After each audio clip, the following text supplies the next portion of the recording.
किस तरह से हमारे कंप्यूटर बाबा उन तमाम आंकड़ों को संजोकर रखे हुए हैं। क्या कह रहे हैं ये आंकड़े?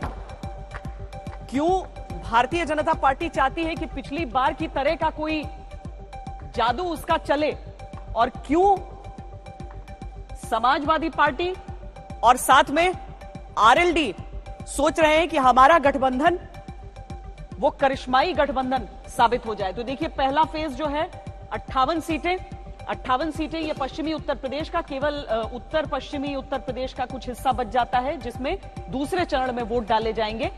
तो ये पहला चरण है और इसमें सीटों का गणित क्या कह रहा है, कितने, ये देखिए कभी कभी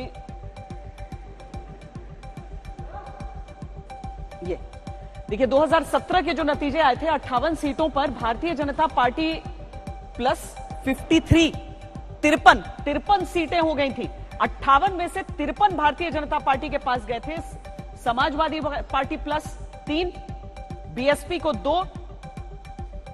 हालांकि उस समय यूपी के लड़के भी थे, लेकिन फिर भी हम आपको दिखा रहे हैं उस समय कांग्रेस को यहां से कुछ नहीं और अन्य को भी कुछ हाथ भी कुछ नहीं आया था। लेकिन कुल मिलाकर इस तरीके से देखिए तो बीजेपी की लहर थी और जमीन पर, और मतदान केंद्रों से निकलते हुए नतीजे दिखा रहे थे कि वो लहर मतपेटियों तक पहुंची थी। अब इसमें हम कुछ महारथियों को देख लेते हैं और उसके साथ ही अपने संवाददाताओं के पास हम आपको लिए चलेंगे।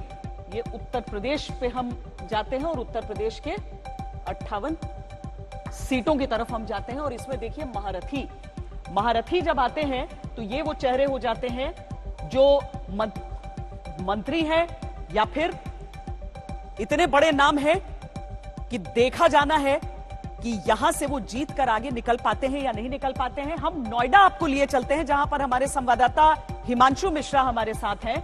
नोएडा से पंकज सिंह कैंडिडेट हैं और उनका जो मुकाबला यहां पर है वो मुकाबला है समाजवादी पार्टी के सुनील चौधरी से और कांग्रेस की पंखुड़ी पाठक से। तो हिमांशु, बीजेपी हमेशा ये चाहती है कि जो शहरी क्षेत्र हैं, जो कि बाकी पार्टियों के तो अलग अलग इलाके हो जाते हैं, लेकिन बीजेपी के गढ़ के तौर पर शहरी क्षेत्रों को देखा जाता है। पर इस बार कोविड का जो प्रकोप रहा वो शहरी क्षेत्रों में भी रहा, अस्पतालों का प्रबंधन भी रहा सवालों के कटघरे में।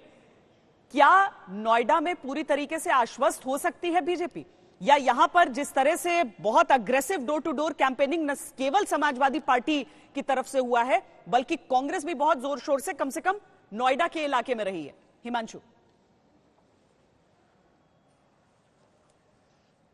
देखिए, बिल्कुल कोरोना की महामारी का एक तरीके से कह सकते हैं कि इफेक्ट जरूर पड़ेगा। और जो बात आप श्वेता कह रहे हैं कि शहरी जो क्षेत्र रहते हैं वो हमेशा बीजेपी के लिए एक स्ट्रांग होल्ड वाली जगह रहते हैं। और मैं तो ये कहूंगा कि ये जो 58 सीटों पे जो चुनाव हो रहे हैं आज पहले चरण के अंदर, उसकी सबसे क्रीमी जो सीट है, क्रीमी लेयर वाली, वो नोएडा सीट है। और वहां से पंकज सिंह चुनाव लड़ रहे हैं। पंकज सिंह का बैकग्राउंड हम सब जानते हैं कि वो राजनाथ सिंह के बेटे हैं, देश के रक्षा मंत्री के, और पिछली बार वो 1 लाख से ज्यादा मतों से जो है यहां से चुनाव जीते थे।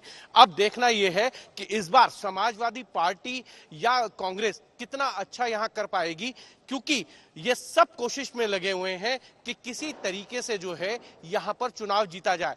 क्या नोएडा जैसी सीट पर भी गन्ना और जिन्ना चलेगा, या गर्मी, चर्बी और हिजाब जैसे मुद्दे रहेंगे? यहां असली मुद्दे क्या इन सब के पीछे गौण हो जाएंगे, ये देखने वाली बात है। क्योंकि अगर देखा जाए तो बेरोजगारी, महंगाई और किसान जैसे मुद्दे जो हैं वो इस चुनाव में रहने वाले हैं, या फिर गन्ना, जिन्ना और मैं आपको बताऊं हिजाब जैसे मुद्दे जो पिछले कुछ दिनों के अंदर देखे गए हैं, उसको लेकर भी जो है उत्तर प्रदेश की राजनीति गर्मा गई है। तो क्या मूल मुद्दे जो है वो गौण हो जाएंगे, और जो ऐसे मुद्दे हैं जिनको लेकर राजनीति की जा रही है, वो चाहे सत्ता पक्ष की तरफ से हो या विपक्ष की तरफ से आरोप प्रत्यारोप लगाए जा रहे हैं एक दूसरे के ऊपर। पलायन का मुद्दा जो है वो उठाया गया था बीजेपी की तरफ से, उसका जवाब दिया था अखिलेश यादव ने। उसके बाद जो है गर्मी उतारने की बात की गई थी योगी आदित्यनाथ की तरफ से, तो चर्बी की बात जयंत चौधरी की तरफ से की गई थी। तो इस तरीके के मुद्दे रहेंगे, या फिर असली मुद्दों को ध्यान में रखते हुए जनता वोट करेगी, ये तो 10 मार्च को साफ हो जाएगा। लेकिन इतना जरूर है कि इस बार की स्थिति बीजेपी के लिए बहुत कांटे वाली रहने वाली है।